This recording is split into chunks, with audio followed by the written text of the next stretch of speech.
拼上去的。拿着。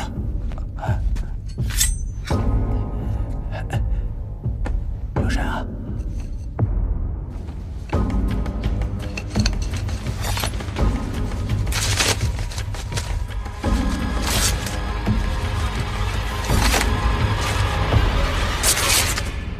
乖乖，这骨头架子是拿黄金补上去的吧？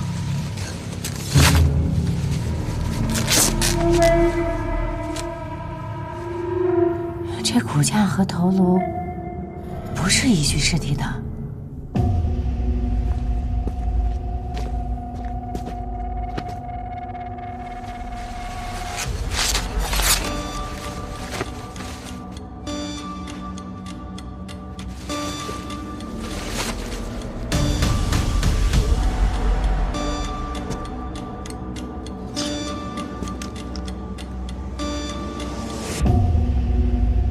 不止2具。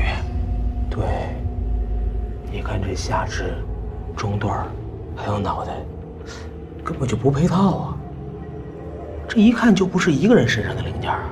这不奇怪，这只是献王老儿妄图成仙的一种手段。这具尸体叫做银骨，古时候有种说法，想要得道成仙，必须脱胎换骨，经历几次重大的劫难，找到自己前3世的尸骨。埋于阴血中，当作银骨，以便向天地明示，自己已历经3遇，足以脱胎换骨。这样一来，想要得道成仙就有指望了。你的意思是说，这银骨是由上面3具棺材中的尸骸拼接而成的？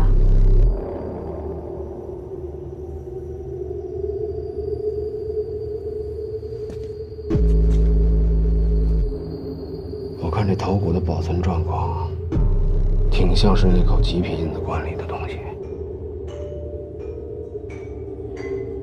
还有这身子中段，骨头已经烂没了，不得不拿黄金给接上，8成是那口石棺里面的残骨。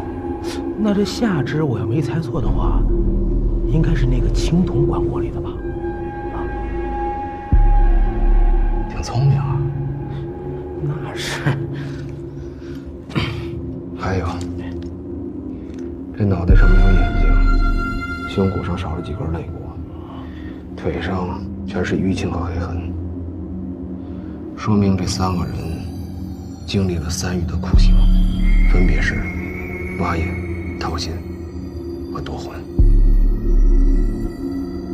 啊，那说明这银骨是替献王代为收过的，是吧？哎呦，要说这哥3是真够倒霉的，你说死都死了，还让人五马分尸、刨坟掘墓的，哪说理去？这银骨不是献王，上面3具棺材里面也没有献王，这献王究竟在哪儿？这从哪冒出来这么多黄色的水啊？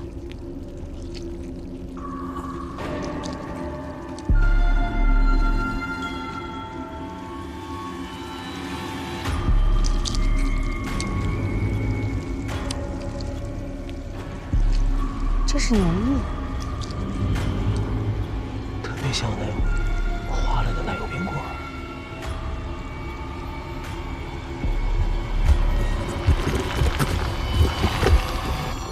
哎，你们觉不觉得有点热了？哎，你别动手了！小心！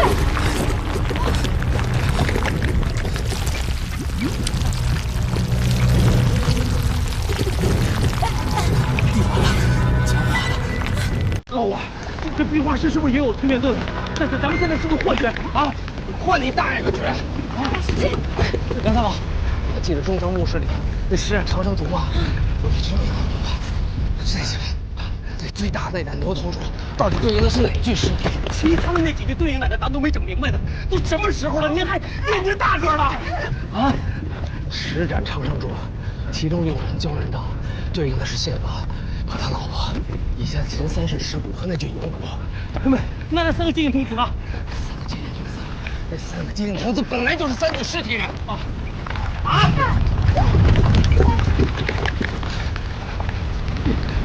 最关键的就是那个牛头岛，它所对应的有可能是凌驾于我们意识之外的一个存在，所以刚才在旁边的双翼对于献王的尸骨视而不见。现在我终于想明白了啊，那第10具尸体到底在哪儿？在哪儿？就在这儿。准确一点说，我们在他的身体里。啊？什么意思啊？这不只是一个墓室，还是一具干尸。干尸。哎。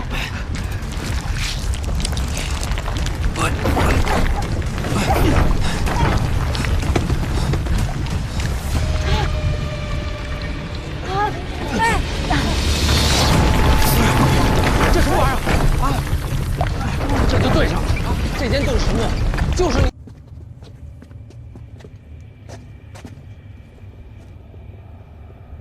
这仨小鬼是摆着吓唬咱们的吧？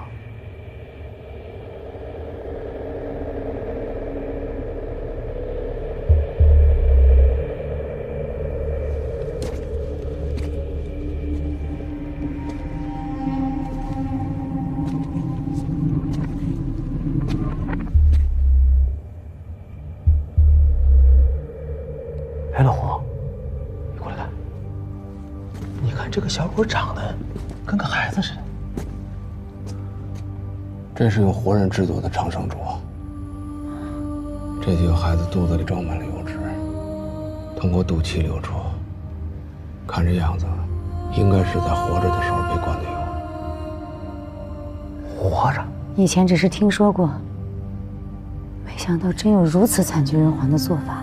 献王这老王八蛋，太残忍了，连个孩子他都不放。原来我是想给他留个全尸的，就冲这个，我非给他挫骨扬灰了不可。看这个，接血引生，看来不光是长生烛，还是接引童子，是献王成仙以后帮他引路用的。可怜这些孩子这么小，就被迫成了牺牲品。献王为了他的不死梦，真的是灭绝人性。奇怪，按照灵智，地宫中的每一盏长生烛都对应一具尸体，算上刚才的6盏黑鳞角人，现在一共有9盏长生烛。难不成这墓里有9具尸体？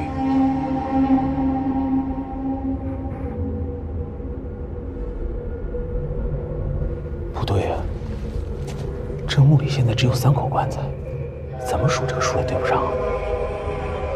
老胡，胖子，你们过来看。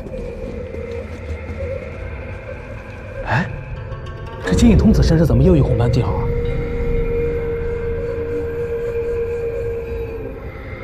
老胡，你是不是说过，每一盏灯都代表一个尸体？那献王的老王八蛋是不是把咱们也算上了？这3个金银童子就代表咱们3个人。别一惊一乍的，自己吓唬自己。我不是自己吓唬自己，你看，这红斑跟咱们身上一模一样，这说明什么？难道是牛尾巴抽苍蝇赶巧了？这不是巧合。这3名接引童子和扎格拉玛族人一样，得了相同的红斑疾病。哎，我觉得杨参王分析的靠谱。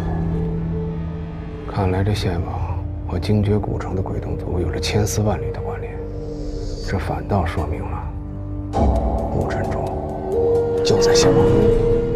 啥子？你说他们3个都是盗贼？是呢，我看他们3个包头装得好多工具，一看就是偷能来的。大家好好想哈，如果那个葫芦洞里真有那么多怪物，就凭他们几个能活得出来吗？就我们，无非是想让我们替他们送死，这样好浑水摸鱼，借机逃生。原来是想让我们当替死鬼。哦，这帮人太恶心了嘛！我们不要恶意揣测别人，他们不是那样的人。阿达，你好好想哈，那3个外人一直在利用你爱的你妹，你咋个还能够相信他们的鬼话呢？阿达，我觉得张龙说的有道理，你先听他说完。张龙，你先说，我们应该怎么整？现在？要我说，这个水下的东西是属于我们自己的，绝对不能让3个外人带走。水性好的兄弟，跟我一起下去取回属于我们自己的东西，然后再把那3个外人擒回在职。我跟你去，也带我一个。我也好，既然大家愿意，我们现在就下水。你们不能去，我和他们接触过，他们绝对不会是贼。你可是我们遮龙寨的人，3番5次你替外人说话，哎，你不会是收了他们什么好处吧？你哦，对了，就是他妹给那3个人执拗。张龙，你血口喷人，你要再敢胡说，小心我对你不客气。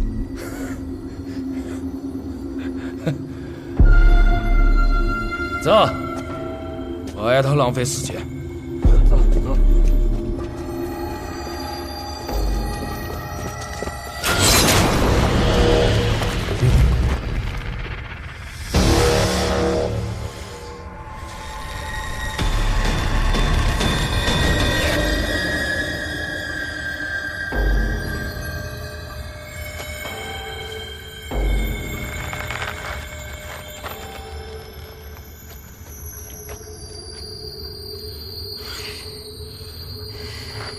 我看哪个敢动！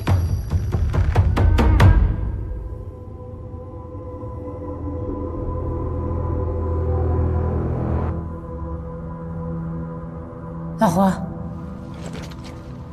这里还有一盏长生灯。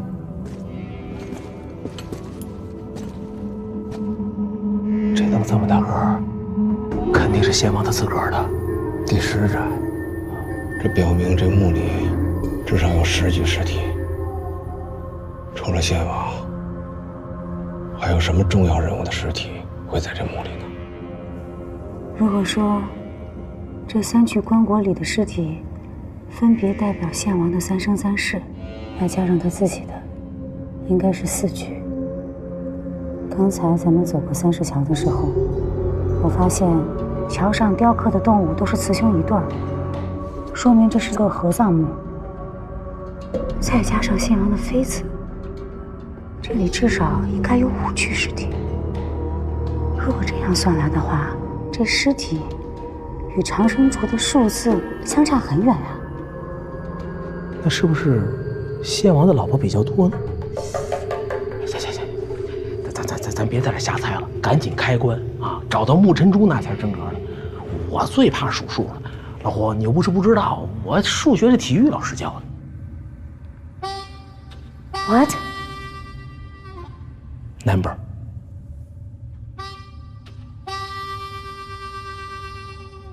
他的意思是跟你学的。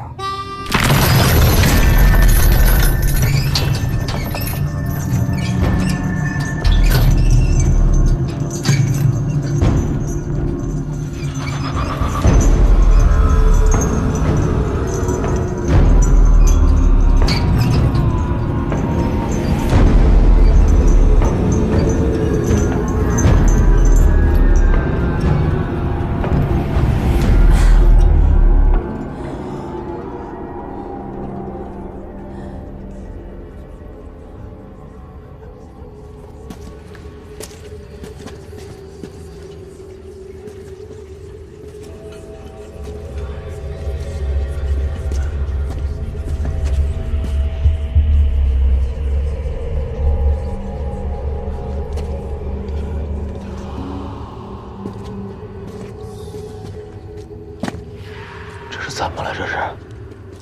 啊？有可能是因为年头太长了，加上刚才这个棺材剧烈的晃动，这个链子已经经不住这个铜棺了。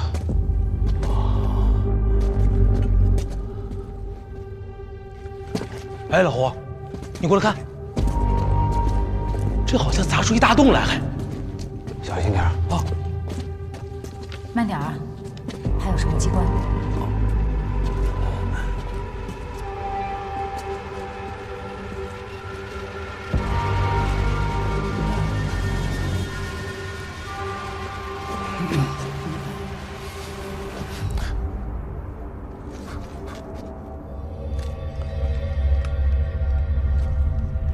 另有空间。看来咱们刚才分析的没错，这里边不止3口棺材，说不好这献王的真身就在下边。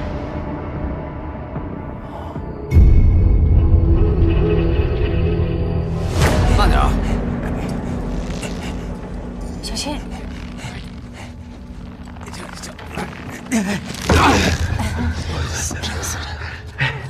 我去，这墓室可真够深的。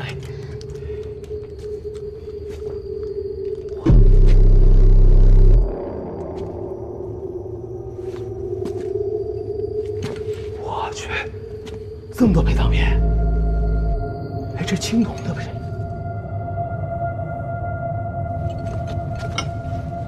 哎，老胡，你看，哎，这降魔杵，这是金的吧？这个啊？别乱动东西，万一触发机关怎么办？放回去。啊，我就是随便看看。哎，你说这里面怎么这么臭呢？这是木果木，时间太长了，木头都发霉了。我通了风就好多了。甭管什么木，哎，就冲这些陪葬品，这棺材肯定是献王的，啊！人算不如天算啊！这献王老儿也没想到，青铜果能把这下层墓室给砸出来。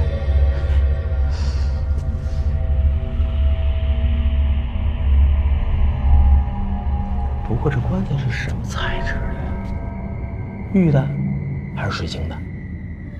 这是蓝色石晶岩，水晶的变种。这种岩石只有在地下叠升岩层中才能形成。石晶岩，我记得古籍中有提到过这种石材的记载。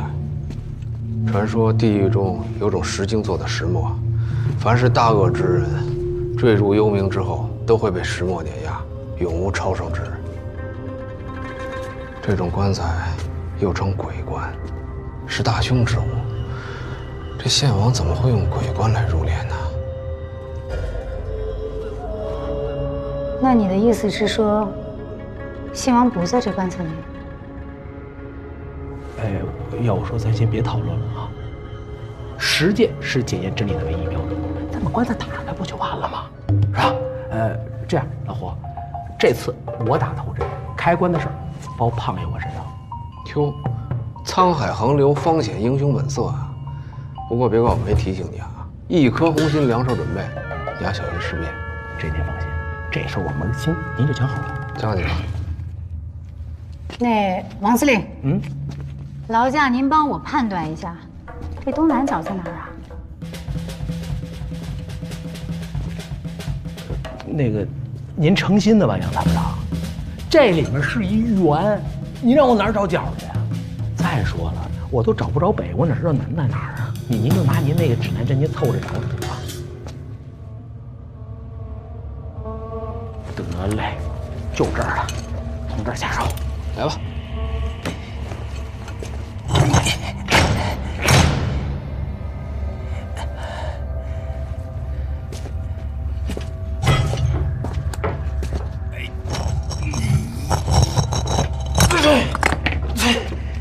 哟，这手艺不错啊，偷学的。你还是不是早就想着谋朝篡位呢？你说我也算正儿八经的摸金校，咱不能辱没了祖师爷的名号，不是？哎，杨大佬，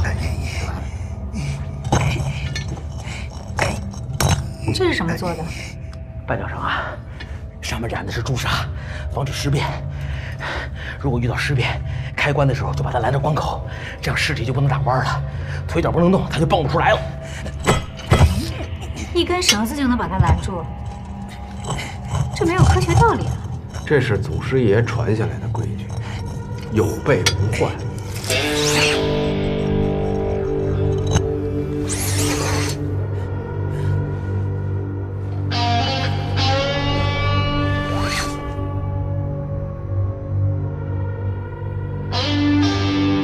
动手吧。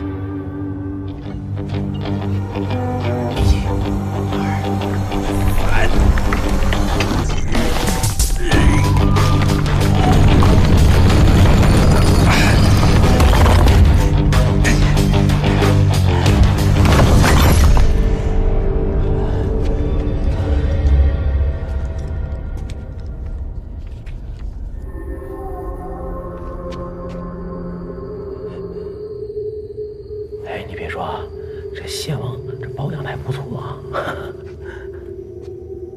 哎，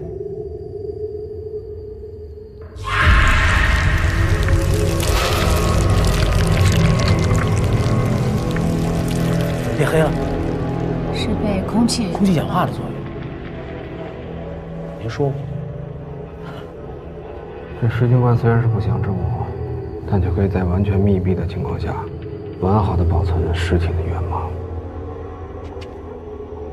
哎，你看，那献王的眼珠子怎么没了？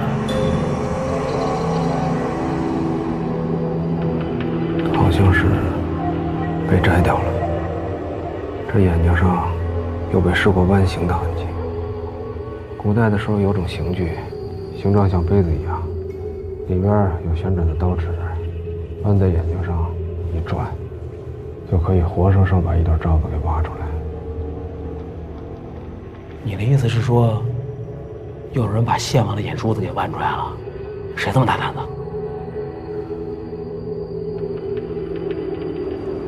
哎，你们看，这古尸的头颅有明显被利器割过的痕迹，但看着应该不像是被斩首的，应该是死后才被割掉的。看来，这人头应该是被拼上去的。拼上去的？拿着。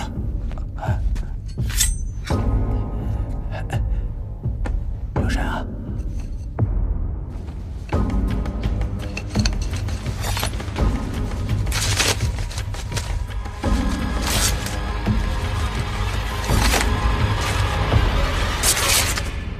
乖乖，这骨头架子是拿黄金补上去的吧？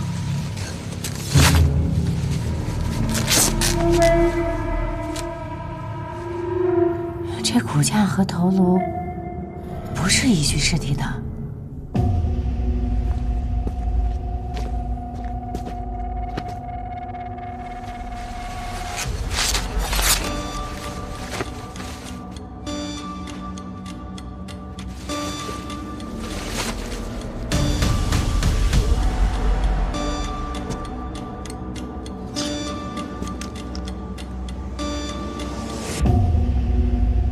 不止2具。对，一看这下肢、中段还有脑袋，根本就不配套啊！这一看就不是一个人身上的零件啊！这不奇怪，这只是献王老儿妄图成仙的一种手段。这具尸体叫做银骨，古时候有种说法，想要得道成仙，必须脱胎换骨，经历几次重大的劫难，找到自己前3世的尸骨。埋于阴血中，当作银骨，以便向天地明示，自己已历经3遇，足以脱胎换骨。这样一来，想要得道成仙就有指望了。你的意思是说，这银骨是由上面3具棺材中的尸骸拼接而成的？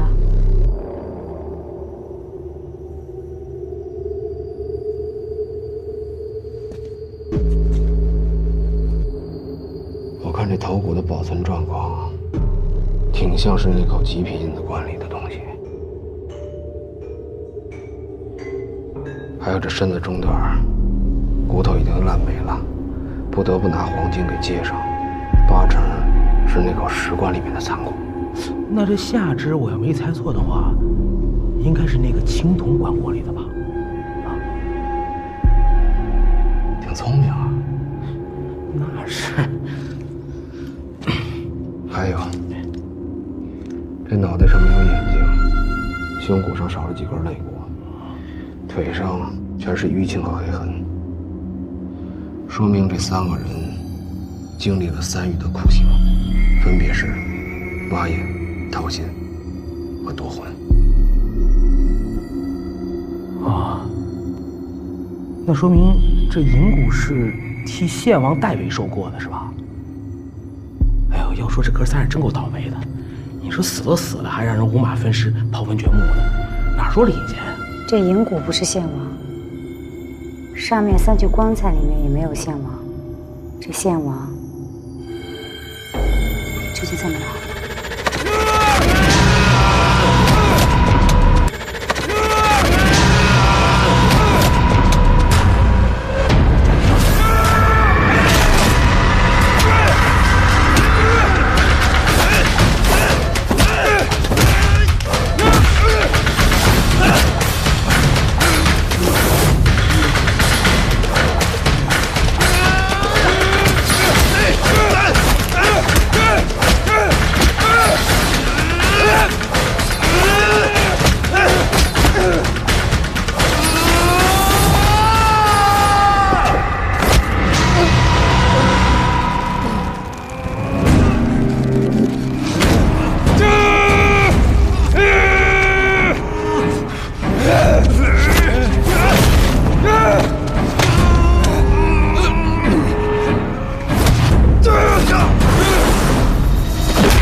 些走畜生都死了，难道新主张的只有我？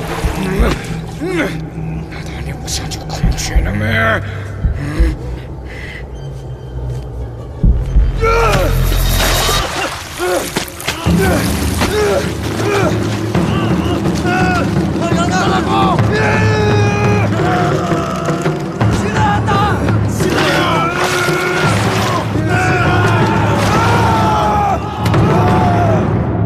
原来以为吧，阴差阳错，咱找到献王的棺椁了。谁成想啊，这一下把4个棺材都给排除了。哎，你说献王的老狗日的，他能藏哪儿去啊？啊，难不成真成神仙了，在上面待着？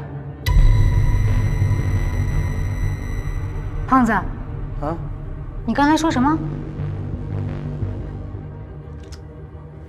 我说什么了？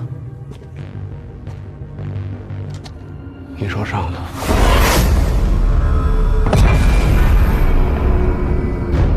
胖子啊，这回记你小子一功。不是你们说什么呢？啊？这件木椁的银骨要在地狱替献王收过，也就是说，这件木椁代表的是地狱，上面3具棺材的墓室代表的应该是人间。由此可以推断，墓室的上面一层应该还有一层墓室，则代表的仙山，献王真正的尸骨就在仙山上。你们的意思是说，这上面还一墓室？既然下面有银骨，那么必定分为天门和地户，是龙氏潜伏待期。这是一个虾尾、蟹身、金鱼眼结构的3层水墓。那么这献王棺椁的位置，一定与中层墓室的玄关，以及这木椁当中的银骨，成一条垂直线。那咱等什么呀？赶紧上去吧！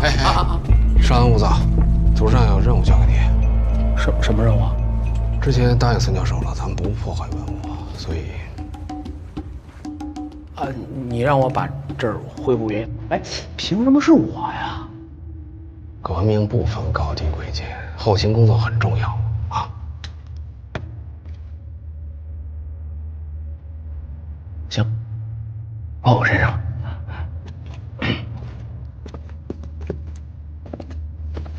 哎，胖子，哎，我告诉你，别憋着坏啊，一样东西都不能拿。这么沉的东西我怎么往回背呀？咱还得游出去呢，是吧？没事，放心。哎，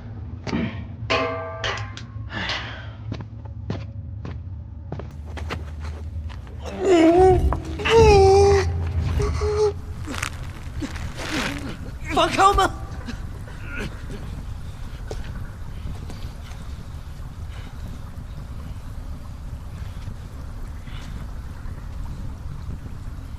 赵老，你卑鄙！阿达，像你这种软警察，可干不成什么大事。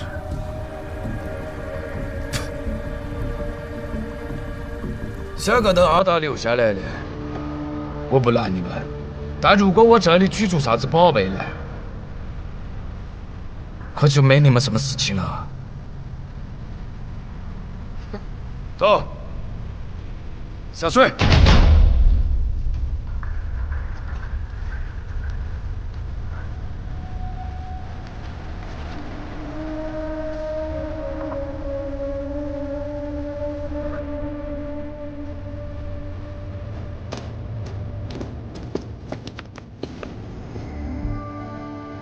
老何，刚刚我们分析的没错，上面确实有一层墓室。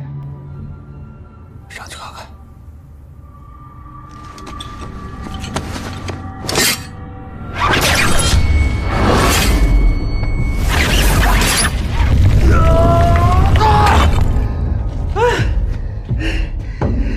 老胡，你还腿酸的了，你这不坑傻小子？哎，小心！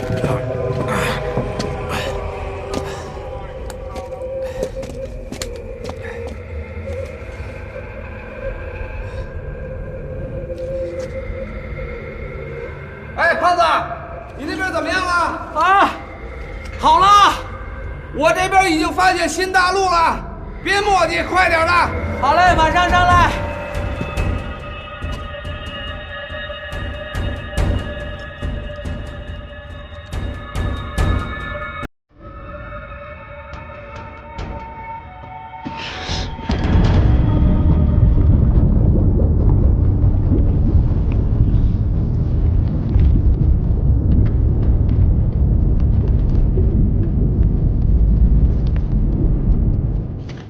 老胡，老胡，上来吧。哎，好嘞。这么高，就让我爬高，要了命了！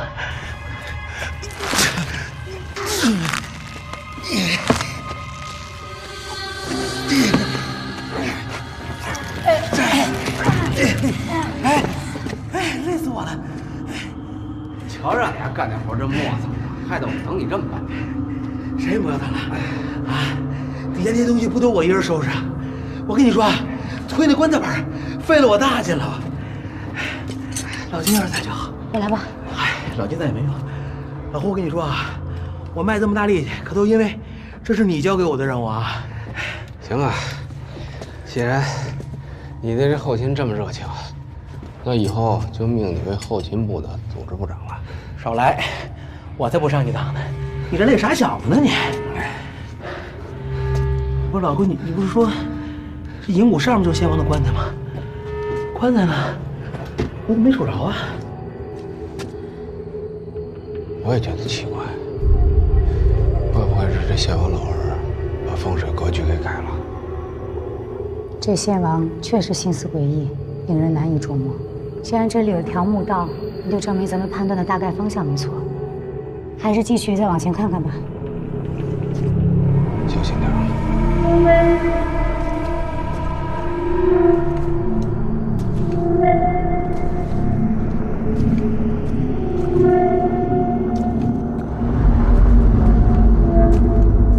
哎，我怎么老觉得这些雕像在盯着咱们呢？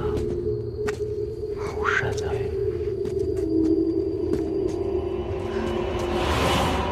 杨参谋长，你给长长眼。这雕像的眼珠子是什么做的呀？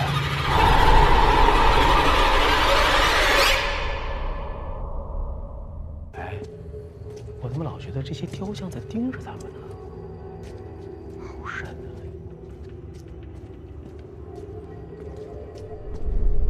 杨参谋长，你给长长眼。这雕像的眼珠子是什么做的呀？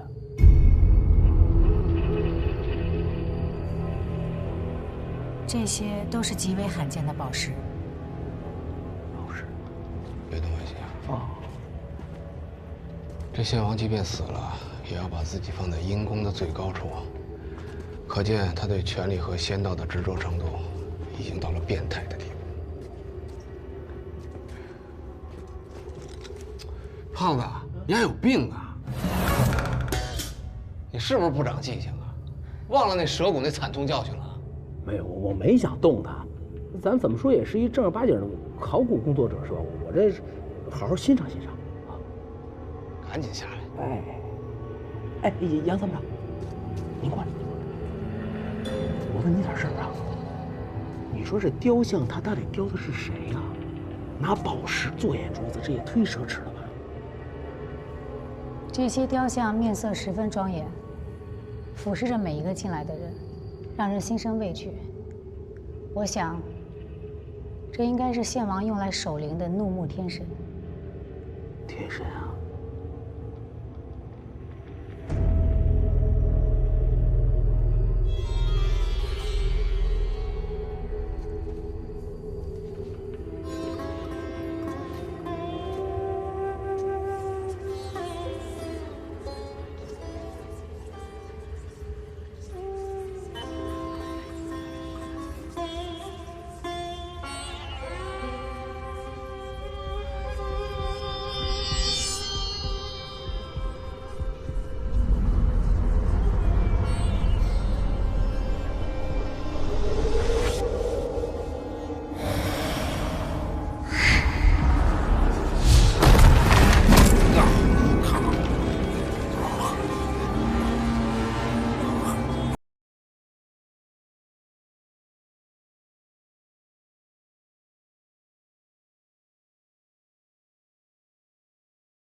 老胡，你这摆什么造型呢？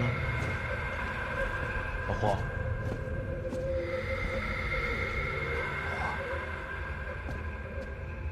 怎么了？胡，老胡，怎么回事？老胡，你怎么了？啊，没事吧？啊？没事。你怎么站着就睡着了？你是不是太累了？这做梦还可以演着了，你说？没事，你缓会儿啊，休息休息。那个杨参谋长，您照顾一下，我一站啊。我在后面看看去。老胡，你是不是太累了？我也不知道，我感觉有只手一直掐着我的脖子，差没把我给掐死。要不是你们俩把我给拍醒了，我可能就过去了。啊？不对，这枪有问题。哎，小心点儿。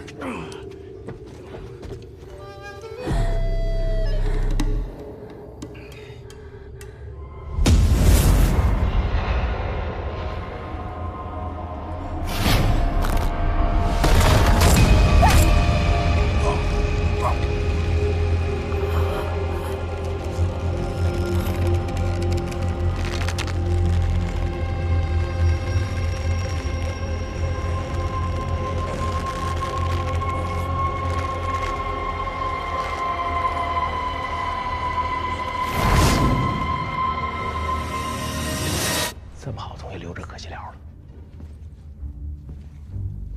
要不拿一个走？拿一走，这不就成独眼龙了吗？不合适，不合适，不合适。把俩全摘走，捐博物馆。那我图什么呢？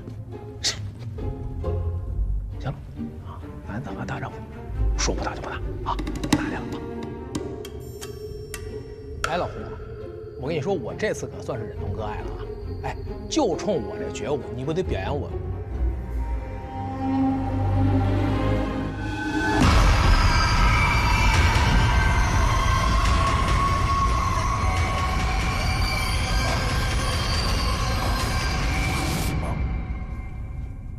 老胡，杨参谋长，你俩不会是一块睡了吧？啊？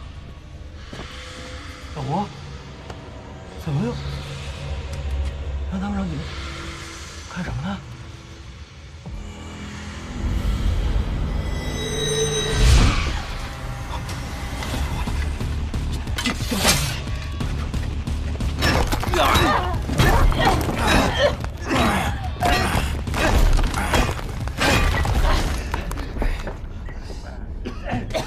老胡，杨参谋长，你没事吧？啊？这墙上雕像有问题，只要一看他的眼睛，就感觉被控制住了。我和老胡有一样的感受。你说，这些浮雕会不会是用什么特殊方式制作的？人一旦盯住看久了，就会被催眠，从而产生幻觉。对，刚才我就瞥了一眼，我脑子就嗡的一下子。怎么会有这么厉害的催眠术呢？我也只是猜测。我对催眠也没有具体的研究。我刚才把它砸了，现在应该没事了吧？咋了？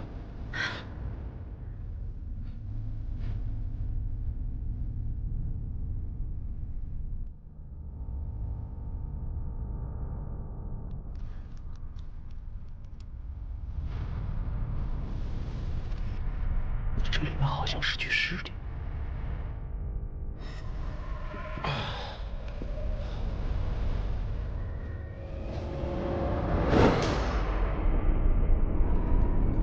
这确实是具尸体，可是谁会把尸体砌在墙里啊？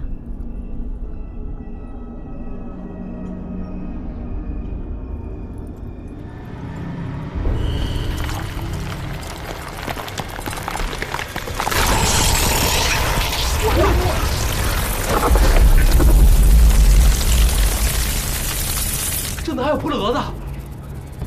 这应该是寄生在尸体上的尸蛾，它们身上的粉有毒，绝不能沾。这好像是个洞口。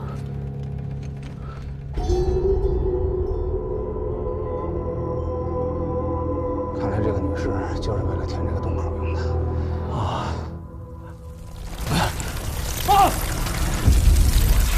怎么又来了？快点动！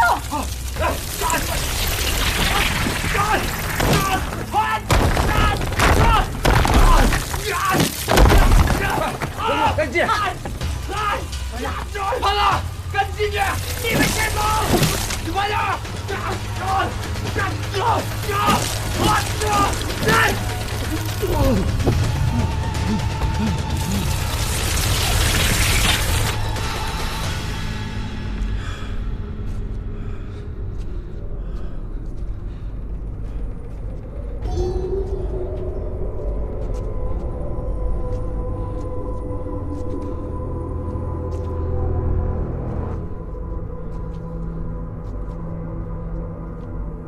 有火吧？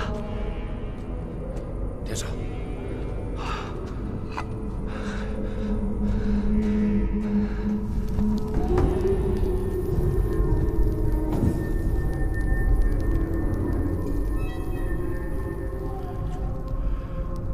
哎，这里有座墙。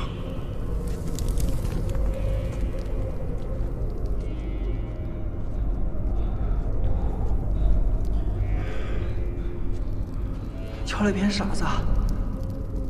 啊，怎么回事啊？怕是过客点了。哥，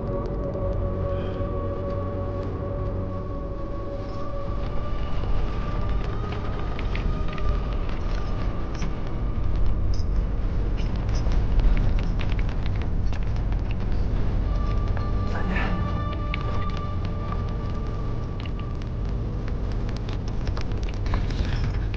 着了，看不见了。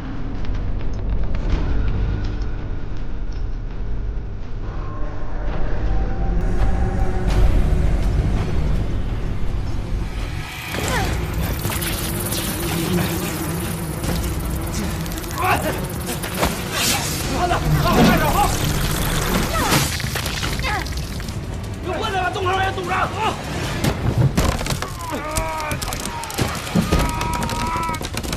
老虎这我这钻不出啊！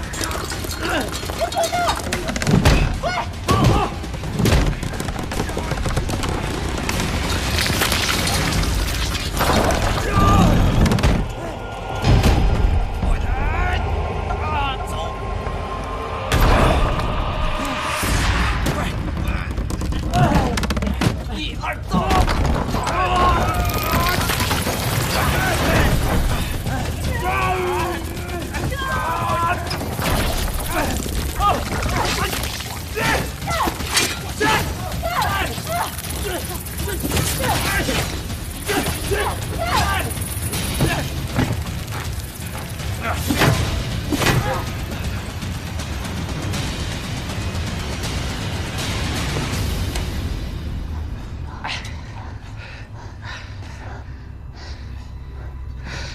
你们看，这尸蛾身上的花纹长得像人脸，太瘆得慌了。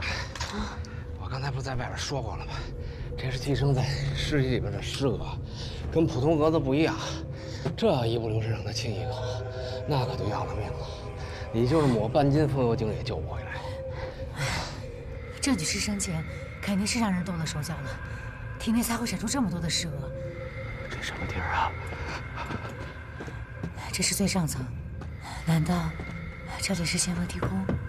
可这棺材里除了这几个罐子，没见了献王的尸体啊。按照灵芝，这个凤棺装的就是献王的老婆。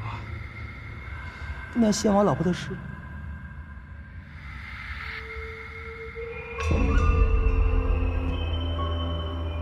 外边那个。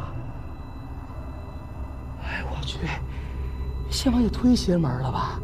你说他老婆的尸体好不好的不搁棺材里面，拿来堵窟窿干嘛呀？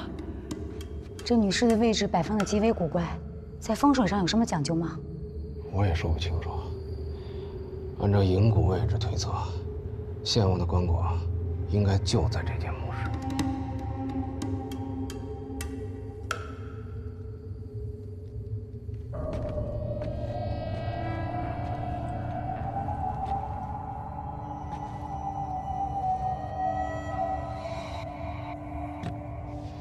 你别说啊，献王老儿自我感觉还挺好的，把自个儿画的人物人流的，你看，笔法还不错啊。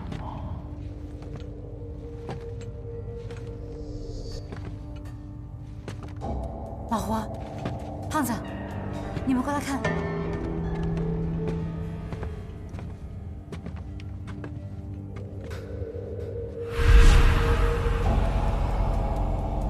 眼球标志。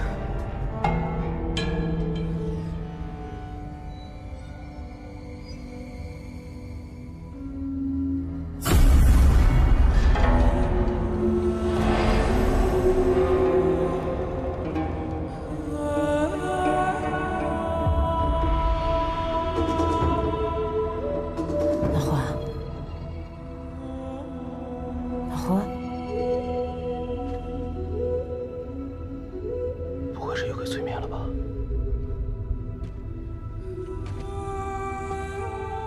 老胡，这会儿我看着眼熟，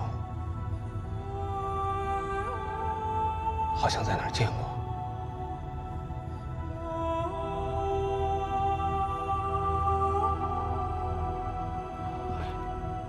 要实在费劲的话，就别想了。这壁画确实证实了一件事。传闻，木尘珠是从无底鬼洞中取出的。那么也就是说，有可能在特殊的环境中，会出现一些特别的预示。这样看来，献王能通过珠子看到一些异象。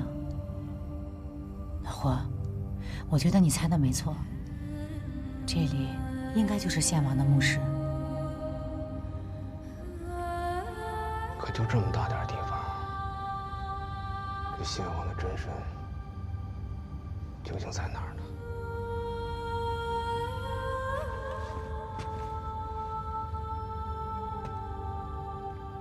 你们说这里会不会还有另外一个密室？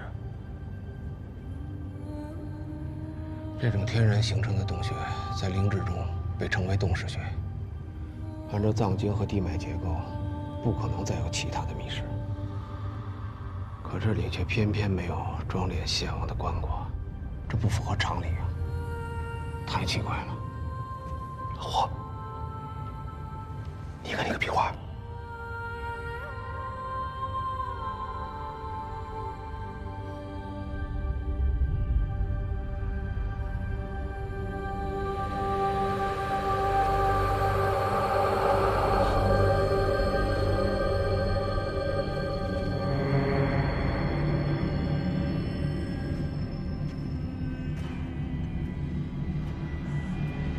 老胡，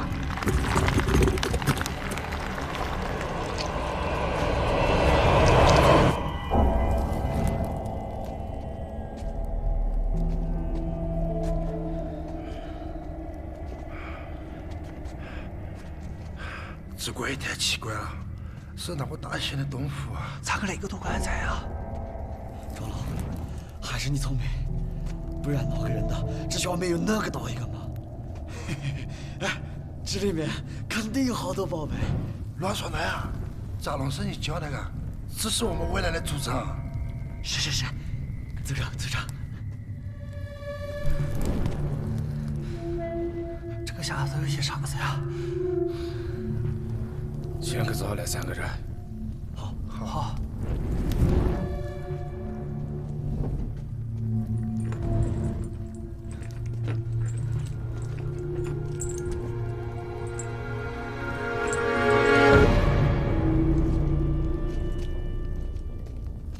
看见着我们的人肯定很有钱，想要什么样的就有什么样的。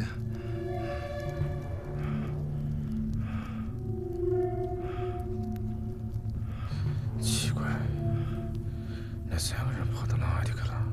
哎，这边可是有个宝贝，哪有宝贝？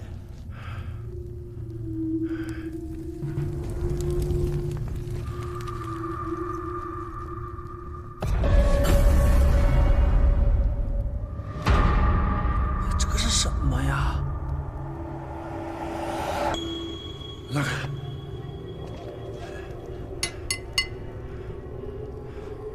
瞧你这点熊样，滚在手肯定有更好的。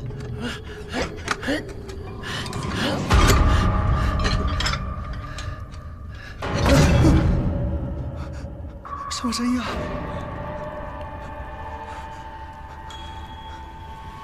打开看看。组长，我来。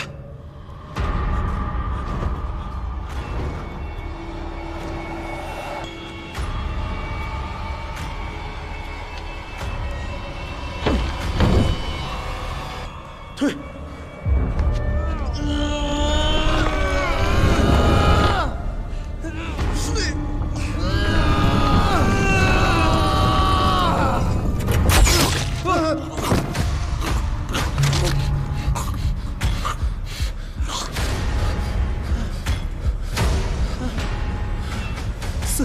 死的了！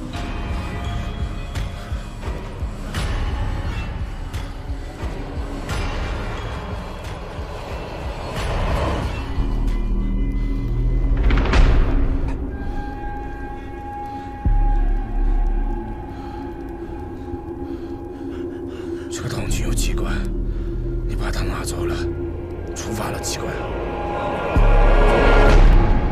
这从哪冒出来这么多黄色的水啊？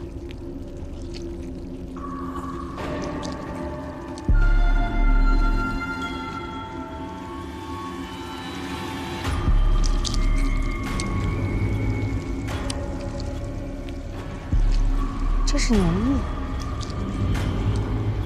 特别像那化了的奶油冰棍。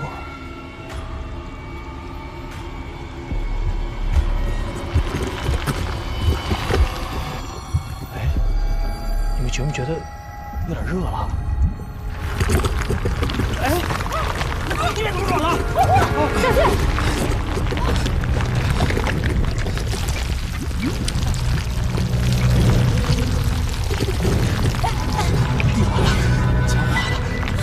老五，这壁画师是不是也有催眠作用？但是咱们现在是不是幻觉啊？幻你大爷个嘴！啊！梁大王，记得中庄墓室里那施展长生竹吗？我就知道这最大的那盏牛头柱到底对应的是哪具尸体？其他的那几具对应哪个，咱都没整明白呢。都什么时候了，您还念这大个了？啊！施展长生竹，其中有盏焦人灯，对应的是谢王和他老婆，以下前三世尸骨和那具银骨。那3个机灵童子呢？3个机灵童子，那3个机灵童子本来就是3具尸体啊！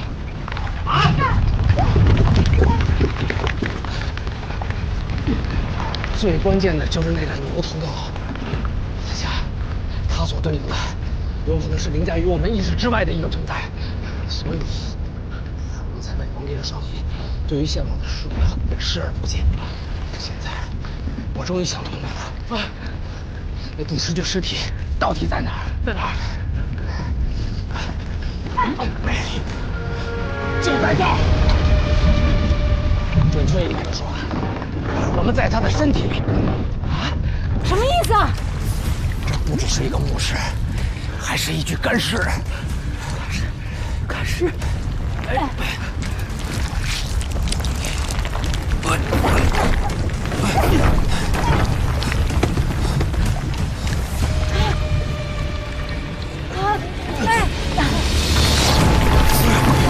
这什么玩意儿啊？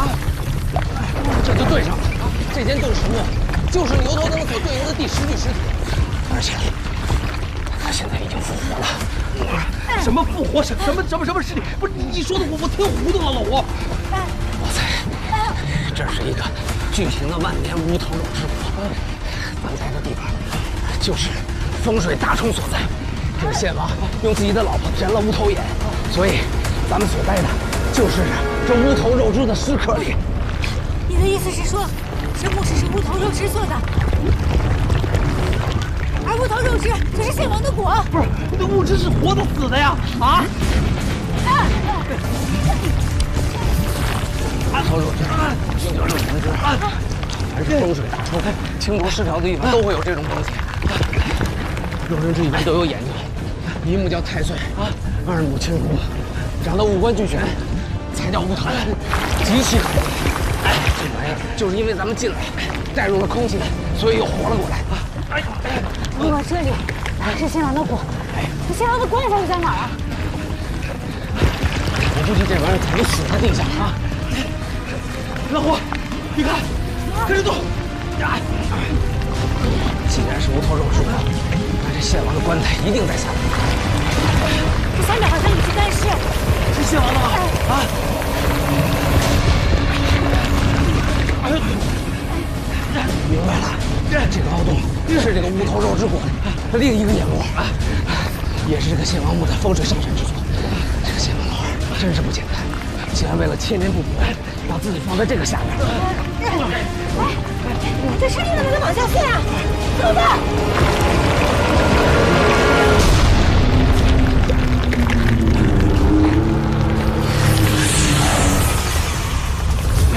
老胡，你看，旁边有人骨，无头肉骨怎么会有人骨？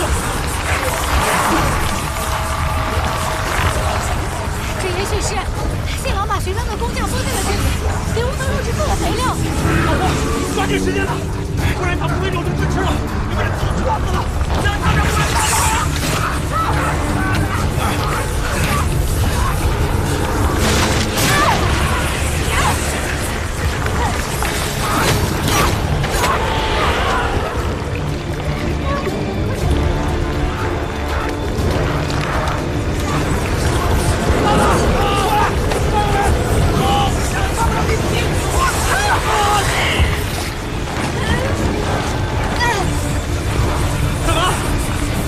下去啊！下去！把命都赌在谢王老身上了，今儿我死活也得把木头都封了！抓住他！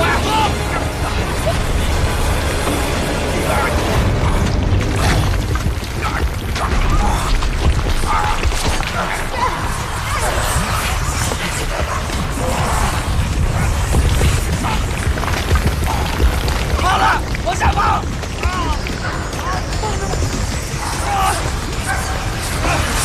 老胡，你跟着我放放，知道往下，好，下，下，往下。